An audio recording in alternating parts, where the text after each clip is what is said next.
तैयारी क्रम में आज शुरू करेंगे हम ज्योग्राफी यानी भूगोल से। चलिए शुरू करते हैं कि हिकेटियस की पुस्तक का नाम जस्ट पीरियोडस है। ग्लोब जो है सब मार्टिन बेहम ने इसको पहली बार खोजा था। मतलब विश्व मानचित्र का निर्माण जो है अनेक्सिमेंडर ने किया था। बिग बैंग थ्योरी सबसे पहले जार्ज लेवेंटियर ने दिया था, बेल्जियम के रहने वाले हैं। Steady state theory Thomas Gold and Hermann Bondi ने दिया था। और पल्सेटिंग यूनिवर्सल थ्योरी या दोलन सिद्धांत एलन सडेंजा ने दिया था। इन्फ्लेशन थ्योरी जो है एलन गुथ ने दिया था। मिलाने को आ जाता है पेपर में, तो इसको एक बार अच्छे से देख लीजिएगा।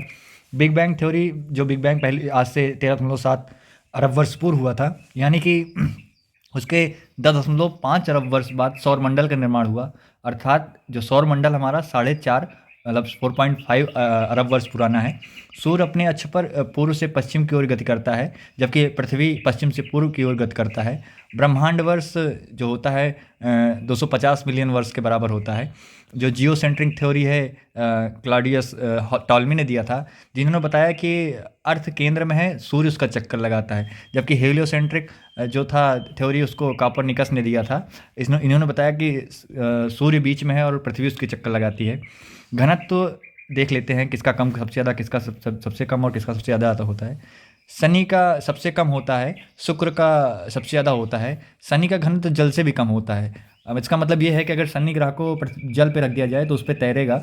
परिक्रमण काल बुध का सबसे कम होता है और वरुण का सबसे ज़्यादा होता है। परिभ्रमण काल बृहस्पति का सबसे कम होता है और शुक्र का सबसे ज़्यादा होता है।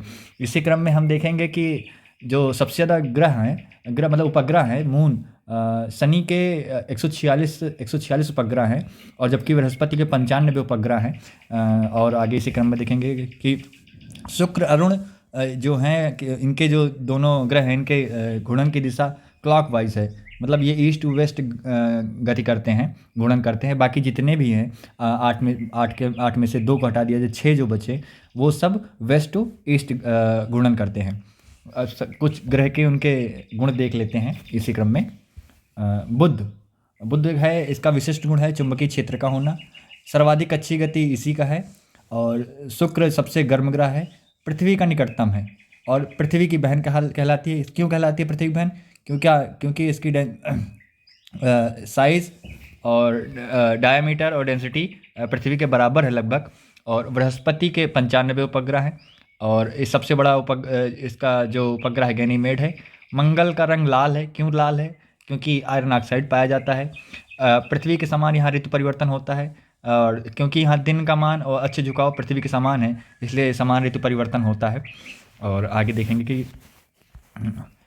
शनि ग्रह है, चारों ओर 7 वलय पाए जाते हैं। अरुण या यूरेनस लेटा हुआ ग्रह कहलाता है। इसकी खोज विलियम हर्शल ने की थी। वरुण नेपच्यून जिसे कहा जाता है, हरे रंग का ग्रह है। मीथेन के कारण इसका रंग हरा है। इसकी खोज जॉन गॉलेन ने की थी। पृथ्वी का अच्छी घूर्णन जो है 23 घंटा 56 मिनट 4 सेकंड है।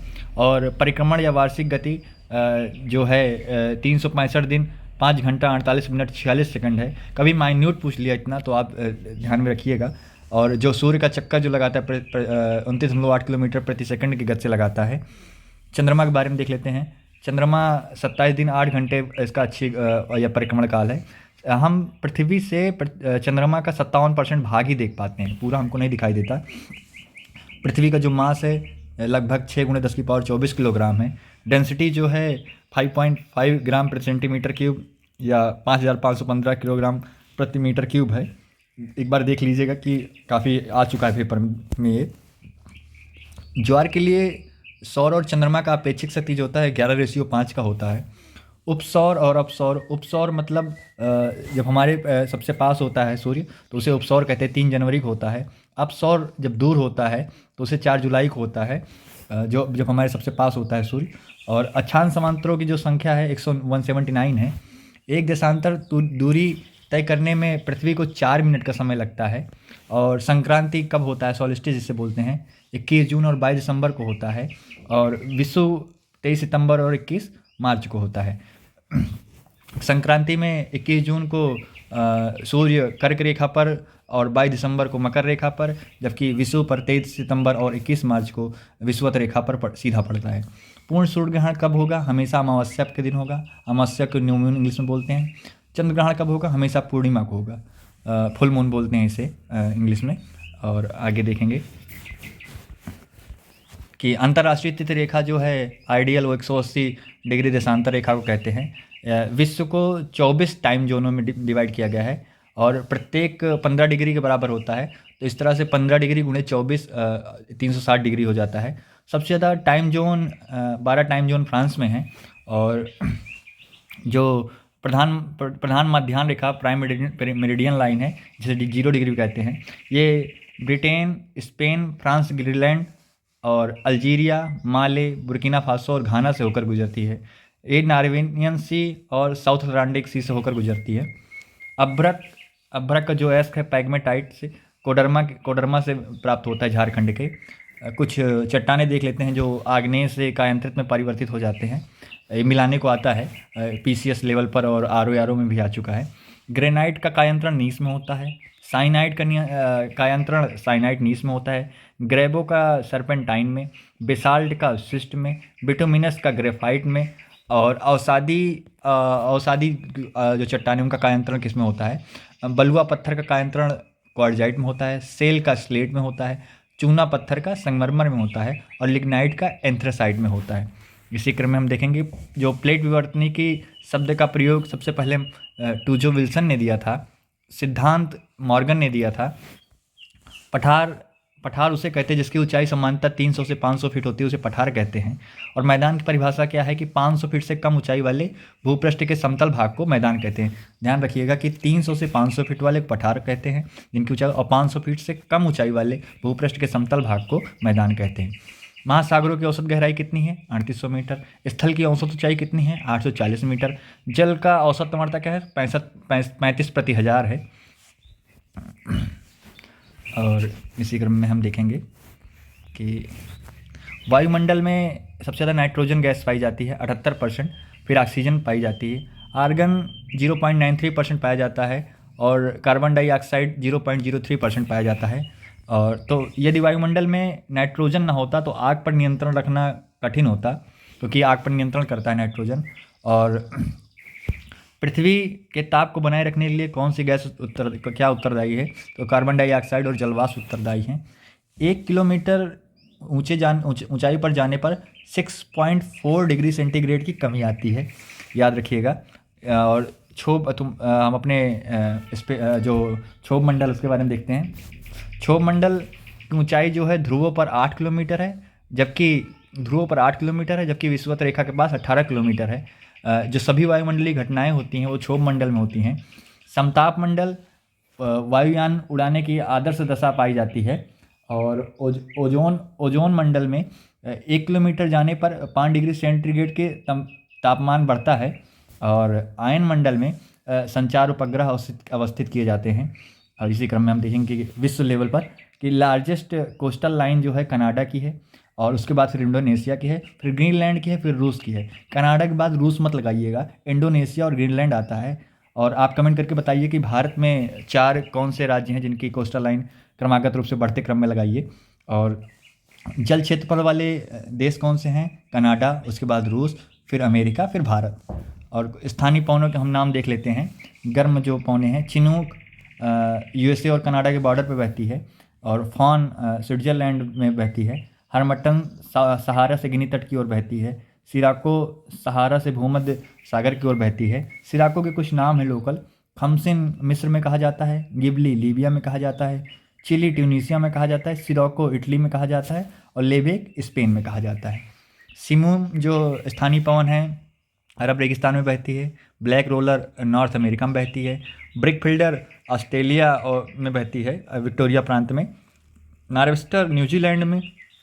सामल इराक और फारस में। सांता आना साउथ कैलिफोर्निया अर्थात अमेरिका में बहती है, USA में। और इसी क्रम में हम देखेंगे कि करंट अफेयर देख लेते हैं कि ग्रीन राइजिंग इनिशिएटिव यूनिसेफ और इंडिया का है। यूनिसेफ दिवस जो होता है 11 दिसंबर को मनाया जाता है। CCPI climate change performance index में भारत की रैंक 7वीं थी, और इंटरनेशनल एंटी करप्शन चैम्पियन जो है निखिल डे जी बने हैं। यूएस डिपार्टमेंट ने दिया में 26वां ईस्टर्न जोनल काउंसिल पटना में आयोजित किया गया। 27वां वर्ल्ड इन्वेस्टमेंट समिट नई दिल्ली में आयोजित किया गया। प्रस्थान अभ्यास नेवी द्वारा किया गया आयोजन मुंबई में। डोनाल्ड टस्क पोलैंड के पीएम बने हैं। और यूएन ने Diwali power of the one award बान की मून को दिया है। ये अवार्ड डिप्लोमेट्स के लिए दिया जाता है। और largest state of the art sports Bhubaneswar में आयोजित किया गया। और 33वां व्यास सम्मान पुष्पा भारती को दिया गया। और ICC player of the month नवंबर के ट्रेविस हेड बने हैं, जो कि ऑस्ट्रेलिया के प्लेयर हैं। अब अफीम उत्पादन में प्रथम म्यांमार है। और वर्ल्ड लार्जेस्ट ऑफिस बिल्डिंग सूरत का डायमंड बोर्स में अभी बनाया गया है। और एआई मॉडल आर्टिफिशियल हेलस्टोन है। और 19 दिसंबर को गोवा लिबरेशन डे मनाया जाता है। और इंटरनेशनल हॉकी फेडरेशन ने बेस्ट प्लेयर का अवार्ड हार्दिक सिंह को दिया है। और 8वां जल महोत्सव खंडवा मध्य प्रदेश में मनाया गया। सॉल्टन सी यूएसए में है, जहां लिथियम के भंडार मिले हैं। पहला हाई कोर्ट जो लाइव हियरिंग शुरू किया है मध्य प्रदेश है। और 8वां इंडियन ओशियन नवल सिंपोजियम का शुरुआत आयोजन बैंकॉक में किया गया। इसी क्रम में हम देखेंगे कि 15 जून को वैश्विक, इसको अच्छे से देख लीजिएगा, एक एक चीज़ अच्छे से देखिएगा, क्योंकि पिछले 5 साल के पेपर में आरओ के 3 बार ये प्रश्न आ चुका है। बाकी पीसीएस में बहुत प्रश्न आ चुका है ये, तो हम देखेंगे इसको, बहुत माइन्यूटली देखेंगे और धीरे से समझेंगे कि 15 जून को वैश्विक पवन दिवस मनाया जाता है। भारत में जो पवन का उत्पादन है, पवन से 43 गीगावाट रिन्यूएबल एनर्जी का उत्पादन किया जाता है। और तमिलनाडु पहले नंबर पर है पवन ऊर्जा उत्पादन में, फिर गुजरात है, फिर कर्नाटक है। और पवन ऊर्जा उत्पादन नंबर 1 पर कौन है? चाइना है। और हम विंड ऐसे याद करेंगे, विंड में स्पेलिंग होती है WIND, 4 शब्द होते हैं, तो चौथे नंबर पर पवन में है। सोलर में 5 शब्द होते हैं, SOLAR, हम 5वें नंबर पर हैं सोलर में। टोटल रिन्यूएबल एनर्जी में हम चौथे नंबर पर हैं। 125 गीगावाट का उत्पादन हम करते हैं। हमारा जो पावर सेक्टर है, विद्युत का उत्पादन है, प्राइवेट सेक्टर कुल का 50% उत्पादन करता है, स्टेट के द्वारा 25% का उत्पादन किया जाता है और सेंट्रल द्वारा 24% का। टोटल हम 417 गीगावाट का उत्पादन करते हैं, जिसमें से फॉसिल फ्यूल या जीवाश्म ईंधन के द्वारा 56.8% और नॉन फॉसिल के द्वारा 43% का उत्पादन करते हैं। फॉसिल में कोल का सबसे ज़्यादा परसेंटेज है, ध्यान रखिएगा, टोटल का 49.1% है। फिर गैस से 6%, फिर लिग्नाइट है, फिर डीजल है। और रिन्यूएबल एनर्जी जो कि देख लेते हैं एक बार हम। और नवीनीकृत ऊर्जा में सोलर से हम 16.1% अर्थात 67 गीगावाट बिजली का उत्पादन करते हैं। हाइड्रो से, जो हाइड्रो पावर प्लांट है, उनसे हम 11.2 जो कि 46 गीगावाट है। और पवन से 10.3% जो कि 43 गीगावाट है। न्यूक्लियर से हम कुल का 1.6% उत्पादन करते हैं, जो कि 6.7 गीगावाट है। इसको एक बार अच्छे से देख लीजिएगा कि हम किससे कितना उत्पादन करते हैं। इसमें अक्सर ये पूछ लिया जाता है कि हम सोलर, हाइड्रो, विंड और कोल में हम किससे ज़्यादा करते हैं, किससे कम करते हैं। कभी कभी मिलाने को आ जाता है कि कौन सा गलत है, तो ये एक बार ज़रूर ध्यान में रखिएगा। और इसी क्रम में हम आगे देखेंगे कि जो वैश्विक लेवल पर जो उद्योग पाए जाते हैं उनके बारे में। सडबरी कनाडा में है, जहां निकल पाया जाता है। डुलुथ यूएसए में है, जो लौह इस्पात उद्योग के लिए फेमस है। शिकागो यूएसए में है, भारी इंजीनियरिंग उद्योग, मांस प्रसंस्करण उद्योग के लिए प्रसिद्ध है। पेंसिल्वानिया यूएसए में है, लौ अयस्क और कोल के लिए फेमस है। डेट्रॉइट यूएसए में है, ऑटोमोबाइल उद्योग के लिए फेमस है। हैमिल्टन कनाडा में है, लौह इस्पात उद्योग के लिए फेमस है। किंगस्टन कनाडा में है, रेल इंजन उद्योग के लिए फेमस है। न्यूयॉर्क किस लिए फेमस है? प्रिंटिंग एवं पब्लिकेशन के लिए। सिएटल यूएसए में है, वायुयान उद्योग के लिए फेमस है। बोलीविया के पठार पर स्टेनलेस स्टील पाया जाता है। इटाबीरा ब्राज़ील में है, जो कि लोहे के लिए फेमस है। और माउंट आउकल मोरक्को में है, अफ्रीका का एकमात्र फोल्डेड माउंटेन है, मोरदार पर्वत है। सियरा नेवादा जो है अमेरिका का एकमात्र ब्लॉक पर्वत है। और ब्लॉक पर्वत कौन से हैं? वासजेस फ्रांस में और ब्लैक फॉरेस्ट जर्मनी में, ये भी ब्लॉक पर्वत के उदाहरण हैं। माउंट कैमरून अफ्रीका का एकमात्र सक्रिय ज्वालामुखी है। हैम्बर्ग जर्मनी में है, जो कि जलयान उद्योग के लिए फेमस है। वारसा पोलैंड में है, पोलैंड की राजधानी भी है, वस्त्र उद्योग के लिए फेमस है। स्टटगार्ट जर्मनी में है, जो कि ऑटोमोबाइल उद्योग के लिए फेमस है। स्टटगार्ड और किस चीज़ के लिए फेमस है आप ज़रूर बताइएगा इतिहास में। और वुपरताल जर्मनी में है, ऊनी वस्त्र उत्पादक केंद्र के लिए फेमस है। ये रहा आज का सामग्री। बाकी कुछ भी इसमें कोई गलती लगती है तो आप ज़रूर बताएं। बाकी आप स्वस्थ रहें, पढ़ते रहें। नमस्कार।